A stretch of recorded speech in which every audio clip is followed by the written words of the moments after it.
Hello, Happiness Abounder, and welcome back.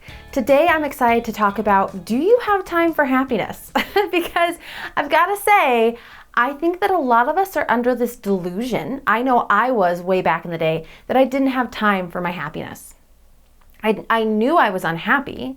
I didn't know just how unhappy I was, but I knew I was unhappy, but I felt like, well, I'll be happy when X, Y, and Z is over, or I'll be happy when this happens. For a lot of my clients, it's I'll be happy when I land this business deal, or I'll have time for happiness when the kids are back in school, or when this happens, or when the holidays are over.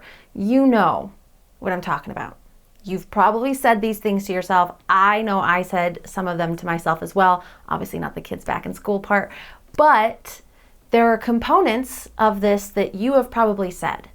You've looked around, you've listened to these episodes, you've watched the shows here, and you've thought, I do want to be happy. I want to get happier, but I just don't have time. Or I will when X, Y, and Z is over. So I want to share a couple of things I think can help us in this space. One, we never really know exactly how happy or unhappy we are in a general sense. So I'd like to encourage you to go to yourhappyscore.com and take the Happiness Abound Happy Score quiz. It's 2 minutes long, 10 questions, and it will give you a baseline out of 100 at how happy or unhappy you may be. Then once you have that baseline, it's easier to decide, do I actually have time to invest into my happiness? Because when we don't have that foundation, when we don't have that baseline, we're like, I'm unhappy, but I'll just get to it when I can, because isn't everybody like this space? No. So take the happiness quiz, find your baseline. I'm not saying that then you have to move into your happiness expertise and you have to move into all these things, but what I am saying is once you have the baseline, then you have solid footing to make the decisions if you actually do have time to invest in your happiness or not. Because if you're ranking in the 20s and 30s on the happiness score, then you probably do want to set aside some time. And it's not so much about I'll be happy when this thing is over, and it's more about how can I be happy regardless of these things that are happening.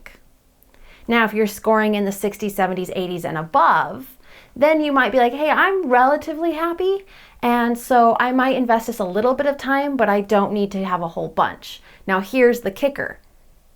No matter where you are at on that scale, you actually don't have to invest a whole bunch of time and effort and energy that you don't have into your happiness. Instead, it's using that as a foundation and then deciding, okay, what can I do? What small steps, what happiness habits can I then move into place?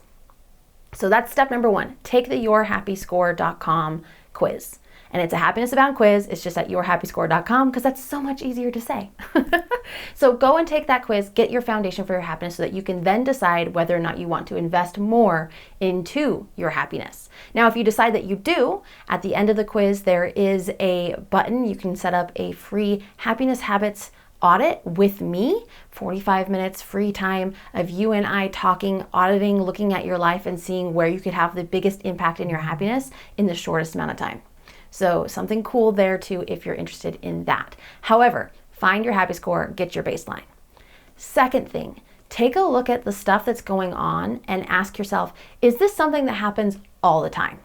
What I mean by that is, I'll be happy or I can invest in my happiness when this season is over, when the holidays are over, when the kids' basketball season is completed, when X, Y, or Z is over, then I'll be able to invest time and effort into my happiness.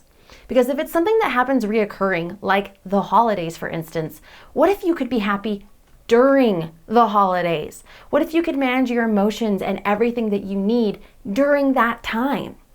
Wouldn't that make that time so much less stressful and so much more happy?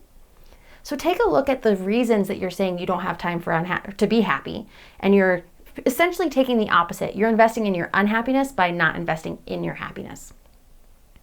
Take a look at those things and really gauge what you're telling yourself. And then the third thing is I want to let you know, I think that every single one of us wants to be happy and wants to be successful. There are never times where we are not busy. There are never times where it's like, okay, I just don't have time for this, but I can't do it. No. We are always busy and you're always prioritizing things. You may say, I can't do this today, but I'm going to do it tomorrow because it's important to you. Most successful people in the world, guess what? They're pretty busy. They have things going on in their lives. And the longer that you don't take action towards your happiness because you're busy and you have things going on like everyone else, the longer you're unhappy. So when you say, I don't have time for happiness, or I will check into this and I will do this thing, XYZ, whatever it is, that could help my happiness. I'll do it when things calm down. It's life. Things aren't going to calm down. And what's the point of all of the busy, all of these things going on, if it's not also to be happy? Why are we running in the hamster wheel without looking around going, wait, what's this hamster wheel? Maybe I want to do something different. And maybe you want to do the same thing. And it's like, yes, this stuff is awesome and I need it in my life, but could you be happier doing it? Yeah, absolutely. So, short episode today, but I want you to really think about, and I'm going to say this boldly, the lies you're telling yourself about your time. You can build happiness habits in less than 15 minutes a day. You really can. And you can feel happier, more peaceful, more joyful, more organized, more on top of things. You can start getting your goals all from just investing 15 minutes a day into your happiness. So stop lying to yourself and start paying attention to how you are investing your time and if it's worth it to you to invest in your happiness too for just 15 minutes a day.